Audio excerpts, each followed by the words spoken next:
আজ কিংবদন্তি অভিনেতা সৌমিত্র চট্টোপাধ্যায়ের পঞ্চম মৃত্যুবার্ষিকী। 6 দশকেরও বেশি সময় অসামান্য অভিনয় প্রতিভায় বাংলা সংস্কৃতিকে সমৃদ্ধ করেছেন তিনি। অভিনয়ের পাশাপাশি কণ্ঠের জাদুতেও ছড়িয়েছেন মুগ্ধতা। বিখ্যাত চলচ্চিত্র পরিচালক সত্যজিৎ রায়ের 34টি সিনেমার মধ্যে 14টিতে অভিনয় করেছেন সৌমিত্র।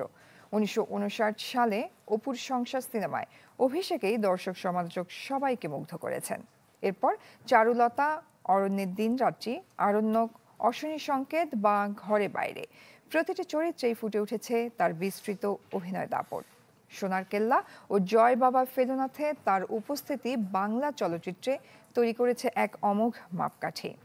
চলচ্চিত্র, মঞ্চনাটক, কবিতা সব ক্ষেত্রেই সমান পারদর্শী সৌমিত্র চট্টোপাধ্যায় পেয়েছেন অসংখ্য সম্মাননা। জাতীয় চলচ্চিত্র পুরস্কার, পদ্মভূষণ, বঙ্গবিভূষণ, দাদা সাহেব ফালকে পুরস্কার ছাড়াও ফ্রান্স সরকারের লেজিও দ্য অনারে সম্মানিত হন তিনি।